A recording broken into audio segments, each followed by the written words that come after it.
everyone. Today I would like to read out the first chapter titled The Transfer from my manuscript, The Map and the Eraser. This is a work of fiction. Any resemblance to actual persons living or dead or to actual events is purely coincidental. I'll read out the story. Raju Sharma sat by the window seat of the aircraft, watching the clouds drift by. They looked scattered pieces of cotton floating freely in the sky. He stared at them closely, trying to recognize familiar shapes in each one.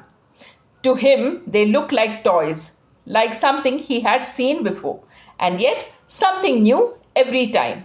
So lost was he in that moment that he didn't notice the cabin crew gently call out to him.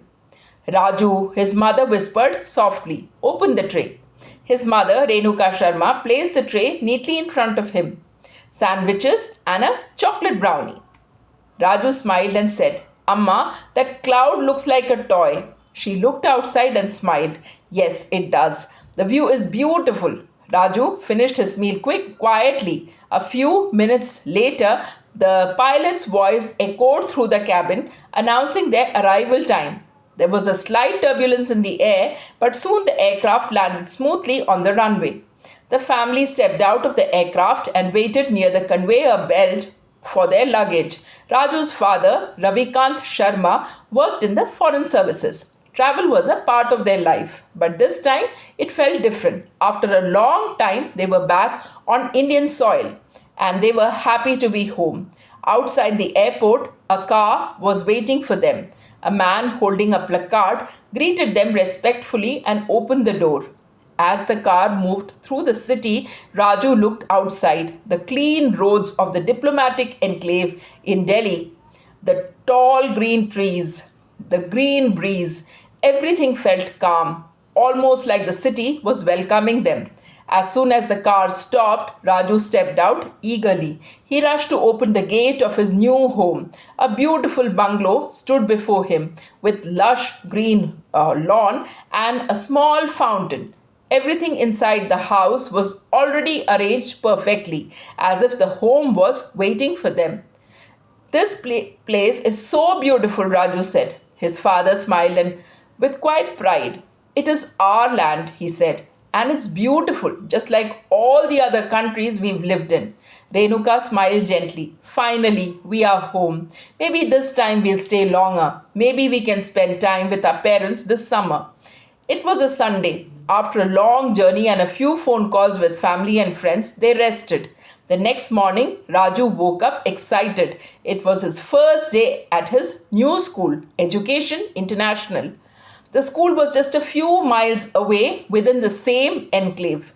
It was a school where children from different countries studied together. Children of diplomats and important officials. Raju, now a 6th grade student, was neatly dressed in his uniform, grey and white with a tie and blazer. He walked confidently through the school corridors. As he passed by, he noticed the clean classrooms, the neatly arranged desks, and the silent ceiling fans moving smoothly above. Outside in the quadrangle, the grass was freshly cut, shining in the morning light.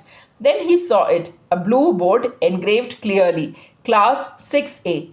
Raju stepped inside. He saw his classmates, students from different countries. It felt like a garden of culture, and yet they all wore the same uniform.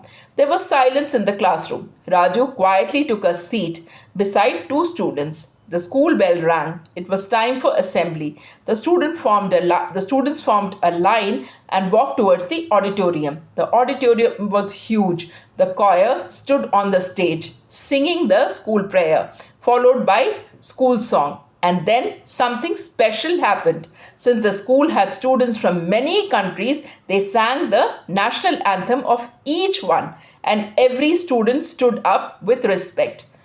It almost felt like a world anthem. The bell rang again. The students walked back to their classrooms. The first period was geography. Raju walked in with curiosity and hope. Hope to learn and hope to make new friends. And with that, a new chapter of his life began. That's all for the day. Thanks for watching. And do let me know your thoughts about the story by writing in the comments section. Thanks for your time and thanks for watching.